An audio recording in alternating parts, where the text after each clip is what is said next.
What's going on, guys? It's Craig with Tech 360, and today I'm going to show you basic light bar wiring.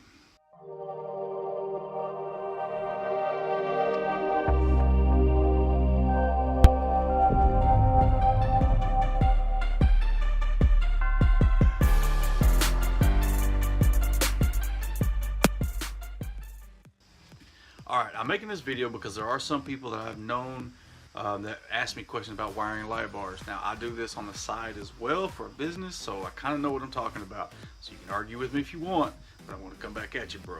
No, I'm just messing with you. But I do this work on the side, so I do have a little knowledge in this.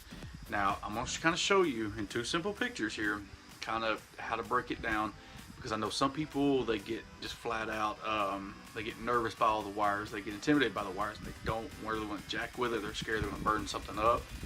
Now, I have known people to burn stuff up, but I'm going to show you the best I can, as quickly as I can, the breakdown of these wires and what some of these wires may do and how and what they function, basically, so you'll understand better how to wire your bar. Alright, so here's your basic setup. You got your gray cord, sometimes black, depending on the manufacturer, or or if somebody's gone through the bar and repaired it in the past or whatever. Now, this mainly applies to old school rotator bars and strobe bars. Now, when I say old school, I mean like the Code 3 MX7000s, maybe old Street Hawks and stuff like that. Jetsonics, basic strobe bars, I mean like the Wayland Edge 9000s. Fairly simple, but like I said, there's going to be a lot of wires in these. Now, don't get too overwhelmed. Each of these wires do something different. Now, you are going to come across where there are some wires that are dead wires, and it's not that they're useless, it's that they're hooked up inside the bar, but they're not hooked up to anything. It's basically if you want to add something to the bar. So basically what you'll do is you'll cut the rubber back, you'll separate all your wires, okay? Now, your black wire is always going to be ground. Now, sometimes the black wire is in the cable with the rest of the wires, and sometimes it's by itself. It comes out of the bottom of the bar, and it's just by itself. So you'll tie it in to a ground. Okay, well, each one of the wires that are in there, they do something different. They trigger something else on that light bar. Like, let's say, for instance, if I had this like on the MX7000 light bar right here, which is like a 4 rotator bar, street sweepers and wig wags and stuff like that. Now, let's say you'll basically take all the little wires and separate them, and these basically just take a hot source. So you'll basically hook them to a hot side of the battery, or whatever you got going on. Like, you hook the red wire up, it may turn on the outside rotators.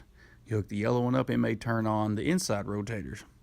You hook the blue one up, it may turn on the intersection lights. You hook the purple one up, it may turn your takedowns on, but then there's also more for like your alley lights and such. Now, when it comes to strobe bars and LED bars, always remember that the purple wire is more than 90% of the time it's going to be your dimmer wire. And what that means is if you're running at night, you don't want to blind other people, you can just tap it onto the hot and it'll dim the light bar. It'll reduce the power to it so you're not blinding other people.